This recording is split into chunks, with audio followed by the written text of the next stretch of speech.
بسم اللہ الرحمن الرحیم۔ السلام علیکم۔ ایک عالم دین سے ایک نوجوان شخص نے شکایت کی کہ میرے والدین وہ دیر عمر کے ہیں اور اکثر و بیشتر وہ مجھ سے خفا رہتے ہیں، حالانکہ میں ان کو ہر وہ چیز مہیا کرتا ہوں جس کا وہ مطالبہ کرتے ہیں۔ عالم دین نے نوجوان شخص کو سر سے پیروں تک دیکھا اور فرمانے لگے کہ بیٹا، یہی تو ان کی ناراضگی کا سبب ہے کہ جو وہ مانگتے ہیں تم ان کو لا کر دیتے ہو۔ نوجوان کہنے لگا کہ میں اب کی بات نہیں سمجھ پایا، تھوڑی سی وضاحت کر دے۔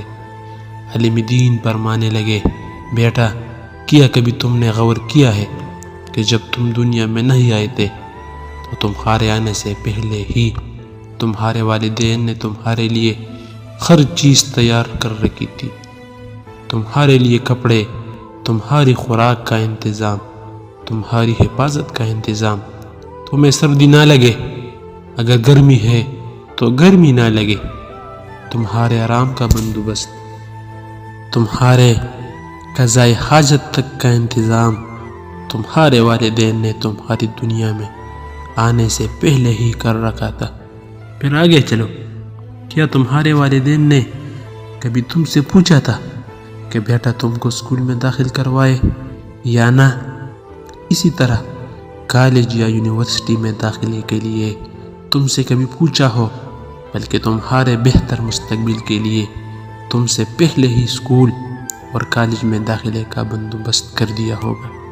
اسی طرح تمہاری پہلی نوکری کے لیے، تمہارے اسکول کی ٹرانسپورٹ کے لیے، تمہارے یونیفارم کے لیے تمہارے والد صاحب نے کبھی تم سے نہیں پوچھا ہوگا، بلکہ اپنی استطاعت کے مطابق بہتر سے بہتر چیز تمہارے مانگنے سے پہلے ہی تمہیں لا کر دی ہوگی۔ تمہیں تو شاید اس کا بھی احساس نہ ہو کہ جب تم نے جوانی میں قدم رکھا تھا تو تمہارے والدین نے تمہارے لیے ایک اچھی لڑکی بھی ڈھونڈنی شروع کر دی ہوگی جو اچھی طرح تمہاری خدمت کر سکے اور تمہارا خیال رکھ سکے۔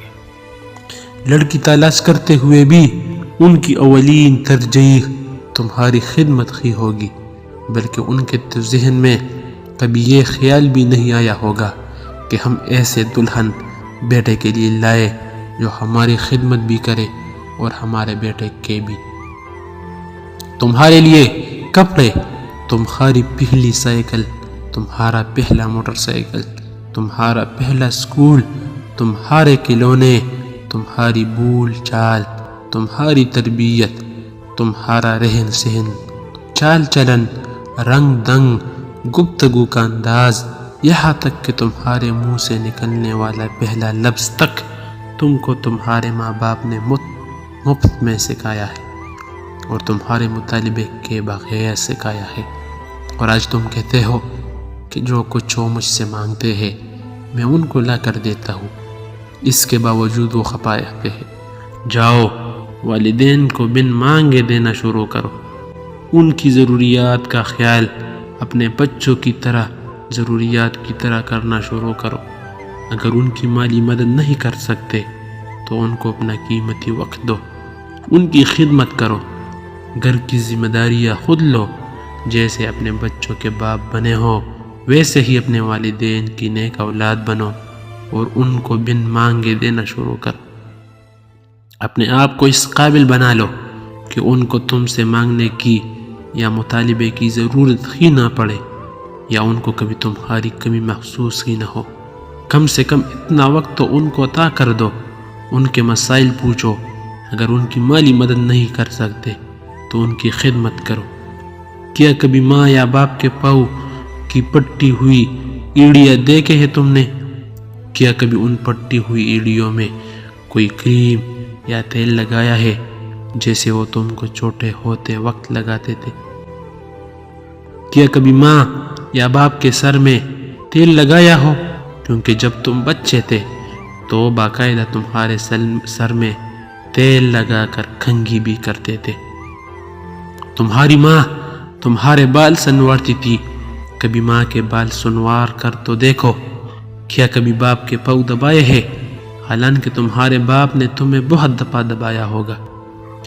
کیا کبھی ماں یا باپ کے لیے ہاتھ میں پانی یا تولیا لے کر کھڑے ہوئے ہو جیسے وہ تمہارا منہ بچپن میں نیم گرم پانی سے دھویا کرتے تھے؟ کچھ کرو تو صحیح، ان کو بغیر مانگے لا کر دے، ان کی ذمہ داریاں اٹھا کر دیکھو، ان کو وقت دے کر دیکھو، ان کی خدمت کر کے دیکھو، ان کو اپنے ساتھ رکھو ہمیشہ، ان کو اپنے آپ پر بوجھ مت سمجھو، نعمت سمجھ کر دیکھو جس طرح انہوں نے تم کو بوجھ نہیں سمجھا۔ بغیر کسی معاوضہ کے تمہاری دن رات پرورش کر کے معاشرے کا ایک کامیاب انسان بنایا ہے۔ کم سے کم ان کی وہی خدمات کا صلہ سمجھتے ہوئے ان سے حسن سلوک کا رویہ اختیار کرو، پھر دیکھنا وہ بھی خوش اور اللہ بھی خوش۔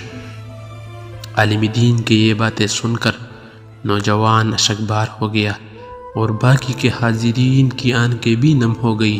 واقعی یہ حقیقت ہے کہ ایسے نصیحت آموز باتیں دنیا کی کسی بھی یونیورسٹی میں نہیں مل سکتی۔ صرف اور صرف دینی علماء ہی ایسی تربیت کر سکتے ہیں۔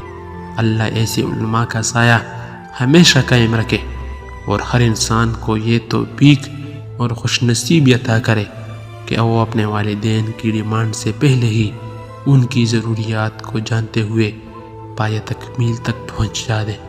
آمین یا رب العالمین۔